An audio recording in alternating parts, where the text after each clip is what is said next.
você não cometer erros quando você for conversar com uma empresa, né, querendo propor um trabalho de consultoria, por exemplo, em saúde mental no trabalho.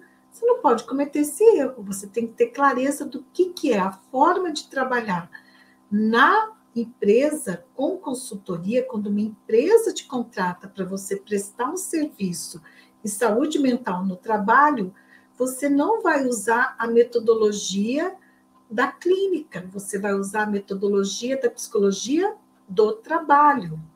Se a empresa contrata você para uma prestação de serviço, para fazer uma roda de conversa com os líderes da empresa, para falar sobre comunicação, né?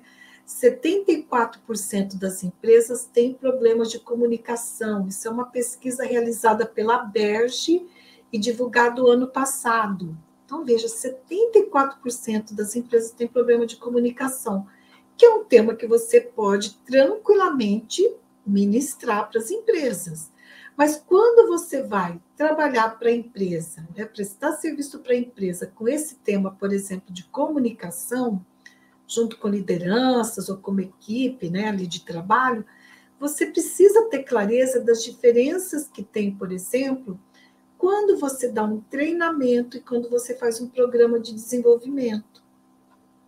Existem diferenças na metodologia, né, de treinamento para desenvolvimento. Existem diferenças, por exemplo, entre um workshop e uma roda de conversa. Ah, Ana Silvia, mas isso é óbvio. Eu não sei se é tão óbvio, sabe por quê? Um mês atrás, acho que foi no começo desse mês, uma colega psicóloga aqui de Curitiba ia fazer um evento, e daí ela me convidou para ser uma das palestrantes do evento, né, uma das que estariam ali coordenando o evento, e ela disse para mim que seria uma roda de conversa sobre o tema saúde mental no trabalho. E já tinham mais de 50 pessoas inscritas no evento e tal. E quando eu perguntei para ela, né, quantas pessoas estão inscritas? Ela falou mais de 50 pessoas. Veja, isso foi no começo desse mês de julho, tá? Aqui em Curitiba. Uma psicóloga, colega, me consultou, me abordou, me convidando para esse evento, onde ela dizia que ia ter uma roda de conversa, e eu, além de uma outra profissional, eu seria a outra profissional que estaria ali coordenando a roda de conversa, e que já tinham 50 pessoas inscritas. Onde está o erro? Eu pergunto para você. Porque quando eu falo que você precisa ter clareza das diferenças, né? Por exemplo, entre treinamento e desenvolvimento, entre uma roda de conversa e um workshop, são metodologias diferentes. Se você não tiver essa clareza, você vai se queimar com a empresa. Porque a empresa te pede uma coisa, você fala que vai entregar aquilo, você não entrega porque você acha que é uma coisa e é outra, daí vira essa confusão toda aí.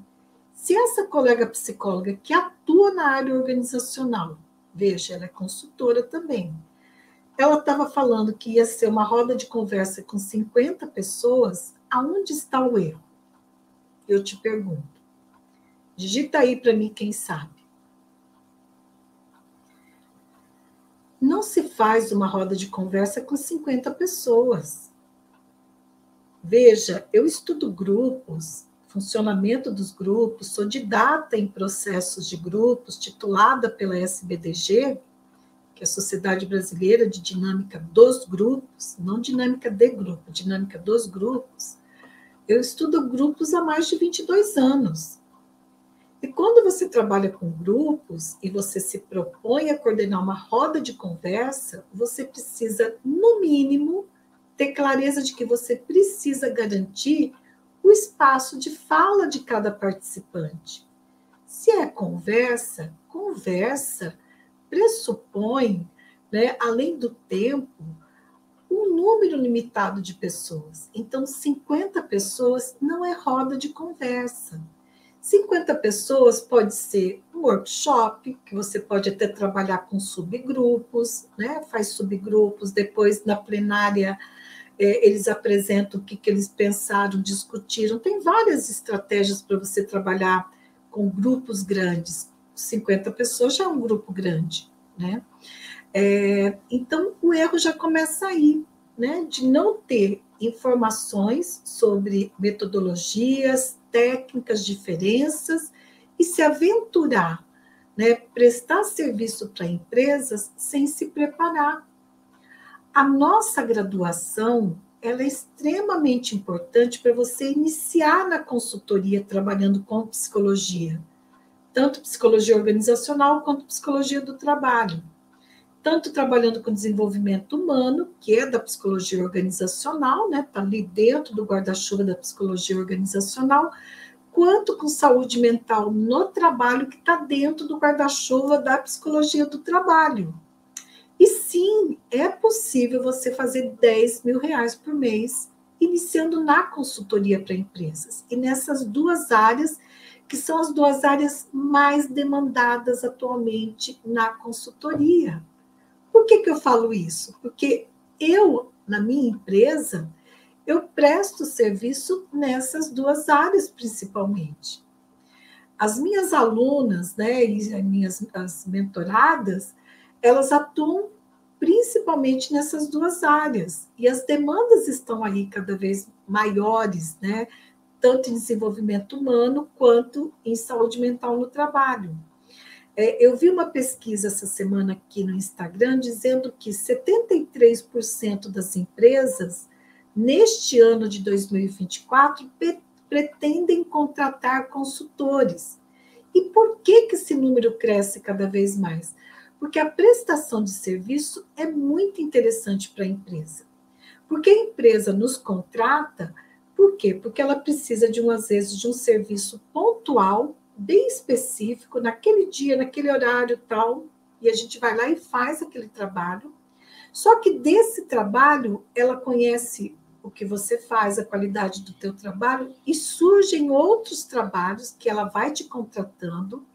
Por quê? Porque para ela é mais interessante, muitas vezes, contratar um profissional de fora, onde ela não vai ter que pagar um salário fixo, os encargos sociais, os impostos, né, de manter um funcionário dentro da empresa. Então, ela já tem uma questão de custo que é significativo quando ela contrata um prestador de serviço. E mais, tem alguns serviços que não é adequado, tá?